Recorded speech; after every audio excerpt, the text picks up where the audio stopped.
منگیتر کے جسم کی پیاسی۔ میرا نام عظمیٰ ہے۔ میری عمر اس وقت 20 سال کے قریب ہے۔ ہم 3 بہن بھائی ہیں۔ میرے 2 بھائی سعودی عرب میں ہوتی ہیں اور میں اور میری امی ابو گھر میں رہتی ہیں۔ میرے ابو کا کباڑ کا کام ہے، جس کی وجہ سے ہم کھاتے پیتے گھرانے سے تعلق رکھتی ہیں، اور پھر میرے ابو نے میرے دونوں بھائیوں کو بھی باہر بھیج دیا۔ میری امی کو چند سال پہلے فالج ہو گیا تھا، جس کی وجہ سے وہ چلنے پھرنے کے قابل نہیں تھی۔ بس ایک جگہ پر پڑی رہتی اور سارا دن مجھے آوازیں دیتی رہتی، عظمیٰ مجھے کھانا دو، عظمیٰ مجھے پانی دو۔ میرے ابا امی کا کچھ خاص خیال نہیں کرتے تھے، کیونکہ امی ابا کی خواہش کو پورا نہیں کر سکتی تھی، اور ابو ہوس کے پجاری تھے۔ ان کے لیے بس عورت ہوتی ہی مزے اور لذت کے لیے ہے۔ میری منگنی میرے منگیتر عابد کے ساتھ چند سال پہلے ہو چکی تھی، اور وہ ہمارے ساتھ والے مکان میں ہی رہتے تھے۔ میرا منگیتر عابد بہت خوبصورت اور حسین تھا۔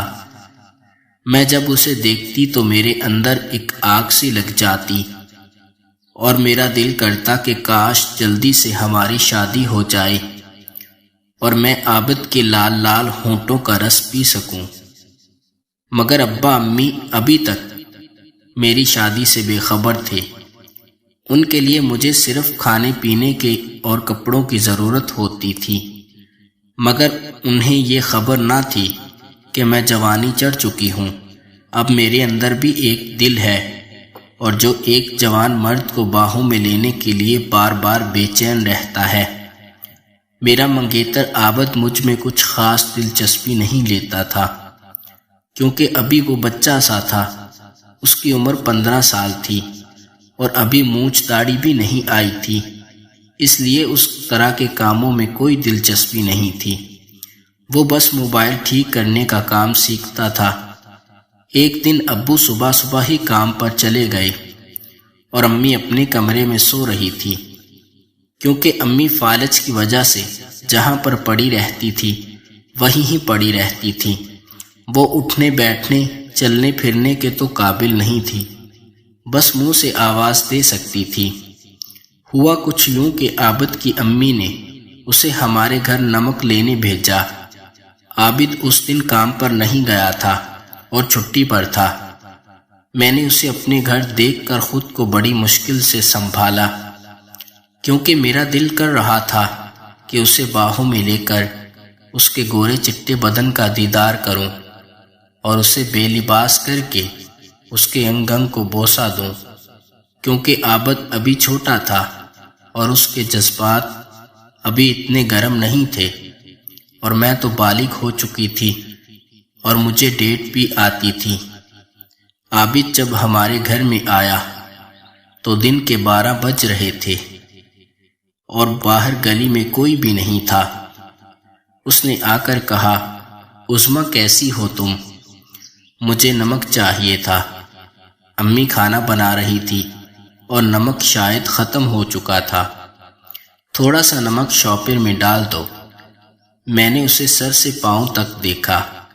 اس نے ریڈ کلر کی ٹی شرٹ اور بلیک کلر کی پینٹ پہن رکھی تھی، جس سے اس کا طوطا بالکل سامنے نظر آ رہا تھا، مگر ابھی وہ سویا ہوا تھا، اس لیے چھوٹا لگ رہا تھا۔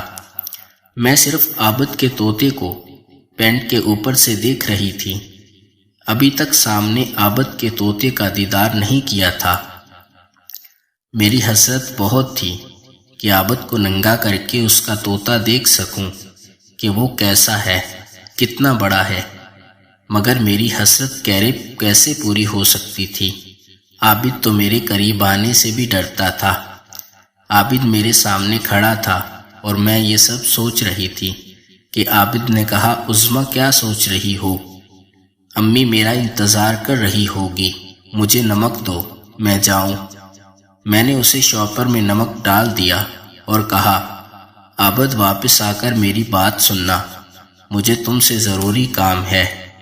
عابد نے اس بات میں سر ہلایا اور چلا گیا۔ میں امی کو کھانا کھلا کر اپنے کمرے میں آ گئی۔ اور ٹی وی دیکھنے لگی۔ شاید انگریزی فلم چل رہی تھی۔ اتنے میں گھر کی بیل دوبارہ بجی۔ میری جان میں جان آ گئی، کیونکہ میں نے عابد کو دوبارہ آنے کو کہا تھا۔ میرا ارادہ تھا کہ آج عابد کے جسم سے اپنی پیاس شادی سے پہلے ہی بجھا لوں گی۔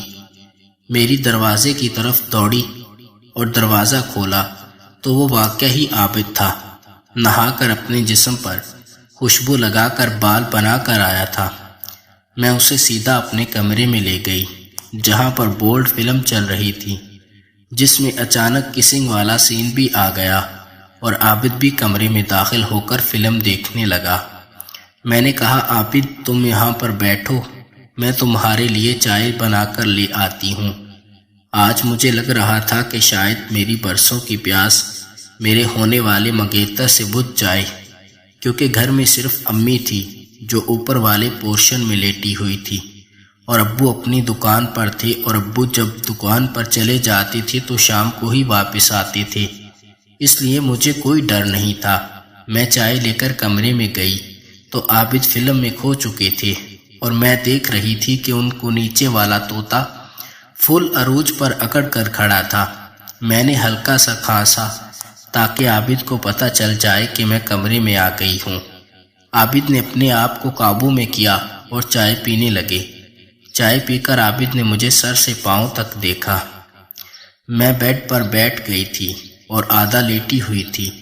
جب عابد کی نظر میرے سینے پر پڑی تو ان کے منہ میں پانی آ گیا، کیونکہ عابد فلمیں تو دیکھتا تھا مگر اسے لڑکیوں میں دلچسپی نہیں تھی۔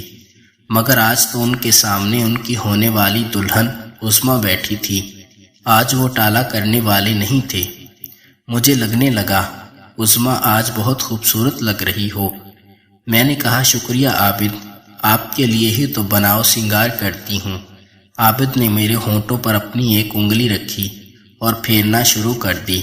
میں آہستہ آہستہ عابد کی باہوں میں گرتی گئی اور اپنا منہ عابد کے ہونٹوں تک لے گئی۔ عابد نے میرے غباروں کو ہاتھوں سے پکڑا تو میرے اندر ایک کرنٹ سا لگا۔